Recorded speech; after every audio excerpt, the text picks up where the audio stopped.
From the very start, when you got together, you say that the relationship was very volatile. Very, yeah. He was very quiet. He'd go quiet, and then he'd emotionally, he would do things that I could never understand why he was doing them. He'd pulled the handbrake up on a car one night. Well, you got hiccups then, hadn't you? You had hiccups and said, I've got hiccups, and people say, do something to scare me. And then he jammed the handbrake on and spun the car. And at first, this was physical objects. This wasn't happening to you. He'd sort of get angry about things. There was something involving your daughter and his daughter, where in his mind, he'd got this thing that you thought your daughter was more intelligent than his daughter. And smashed up the house. So he'd be taking it out on physical objects as opposed to you at first. And when did that change? That changed only a few months later. When my son came home one night and said he'd given a girl a lift. He asked some questions about it, and I turned around and I said, my son's not like that, he wouldn't abuse a girl. Yeah. And he punched me straight in the face because I didn't agree with what he was saying. And that was the first time he punched you? That I can remember, yeah. And when he'd done it, what were both of your reactions? My son got me straight out of the house, but he tried to goad my son to fight with him, and I just got out. And then he turned around and bought me flowers, promised me that he'd never do it again. It was the drink. He was also sort of separating you from the people around you and from those who knew you. When he went to the pub the nights, because he was a gamer, he liked gaming in the pubs. Oh, yeah. And if you went to the pub, then he would make sure that you were sitting on a separate table, and you weren't allowed anywhere near him until the end of the night, when he would acknowledge you and take you home. That's right. And then the ultimate separation is to get you away from your family and friends. You were in Norfolk at the time, and he was from Newcastle. So he managed to persuade you that for the good of you and for the good of the family, that I'd have a better life if I moved. So then you're up there. You're completely separated from everything that you knew. That's right. Yeah. And you did move back down to Norfolk because of an incident which happened to your dog. Yeah, he kicked my dog in the head, and within 2 days the dog had to be put down. And that was the first time I left him, because I couldn't believe he had it in him. And so when you go home, and you only stayed in Norfolk for 3 weeks again before he came back, and again manipulation and convincing you and apologising, and you went back up to Newcastle with him, but did you, I mean, were you not thinking, gosh, right, this has just got to end now, this is one too many times? All the time I felt like that. Yeah. But I didn't listen to myself. I listened to him. I believed because he always made me feel like he was my hero. He was there to look after me. He would care for me more than anybody. Nobody else cared for me except him.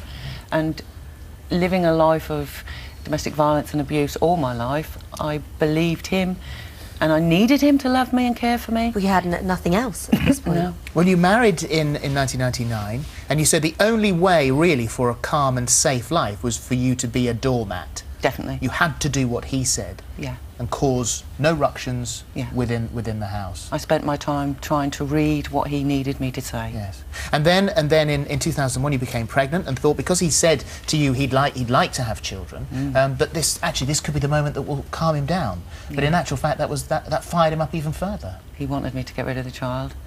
3 years he wanted me to get pregnant and told me I wasn't good enough because I couldn't. Yeah. And then when I found out I was expecting, he didn't want it. He wanted to get rid of it. And there have been times, this is a very on-off relationship. He always managed to get you back, because you actually you separated and divorced, and then you got remarried again. I did. He won you back. He continually won you back. And you would have thought, if there was someone who was watching this who didn't understand this sort of hold that a person can have on their partner, and they'd think you had ample opportunities to get out and to distance yourself. I did. How did he keep getting you back?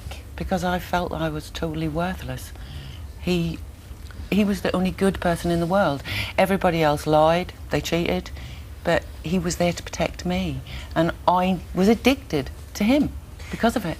But he was the one person that you were least safe to be with, and it was after you got remarried a few weeks later that you knew it was wrong, and you went back and moved in with your sister, and once again the pattern repeats itself. And he ended up almost he moved in. He was like a lodger in your sister's home. And the incident I'm speaking about now is when he put the handbag strap around. Oh yes, that's when I had a house in Norfolk on my own. Right. And I let him move in with me then, because he was going to be my hero, move me in, do the house up. And we had a big bust up, and he had my handbag round my neck, and trying to fight him off, I picked a pot up to hit him, to get him off me, and I hit my baby.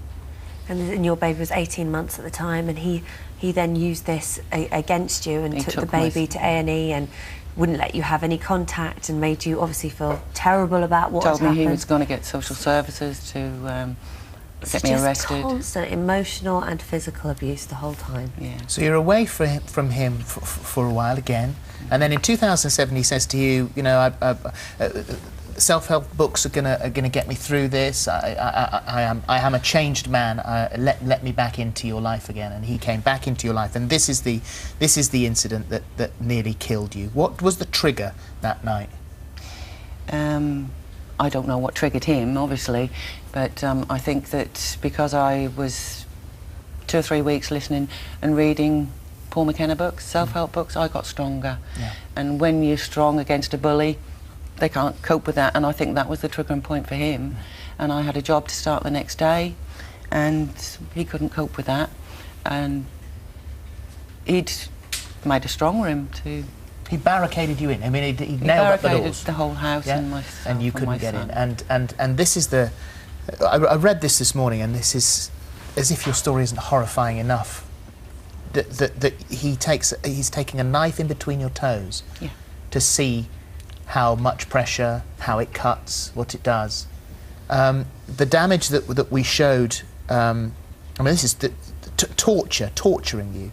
And we're going to show that photograph again. This is how he left you. Once again, a warning here for the damage that is in this photograph is really disturbing. Here's the shot. This is how he left you. You finally managed to get out. There was one window high up that he hadn't bolted shut, and you managed to scrabble out of that window. He was grabbing at your legs as you went, but you managed to crawl out, get away, and call the police and get an ambulance. Although your son was still in the house. My little boy How was, yeah. Terrifying that must have been, until you could finally get round to get him out, and he was finally arrested. Yeah. He's inside so far he's served 3.5 years. How do you feel about the day that he gets out? Because I think he was sentenced initially to 30 months, wasn't he? That was what he went down. Police finally managed to get him and arrested and remain in custody, and finally in December 2007 pleaded guilty to GBH with intent to kill and imprisoning someone against their will, sentenced to an indeterminate sentence with a minimum of 30 months. 3.5 years at the moment. So what happens when he comes out? My nightmare begins again, because I'd be so worried what he's capable of. But the police and the leeways and everybody, I've got so much support. That might be the deterrent to keep him away from me. Denise, there will be people watching this now going through exactly this situation and beginning and thinking as Rita felt, tomorrow will be better. He really loves me. He doesn't mean this. That's what you think at the beginning.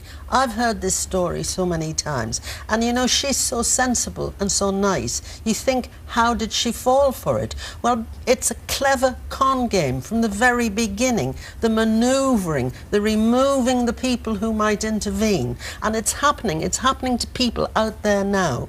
And my message is, I've been saying it for so long, it does not have to be like that, and it won't get better by itself. It won't. And it's happening not just to women, although overwhelmingly to women, to men, violence from women, in same-sex relationships, increasingly to the elderly. So to anybody who doesn't feel safe in their own home, tell somebody, tell us, tell the helplines. And that's your message as well, isn't it, Rita? Most definitely. You say if you hit once, then don't think that's going to be the only time. That's right, no. You found another kind, gentle man Gift to look from the after heavens, you. I have, yes. And so life, at least now, and I think that this is another point that you wanted to make, that you can get away, you can get out. There are decent people there for you if you get out, yeah. And you are now happy. Most definitely.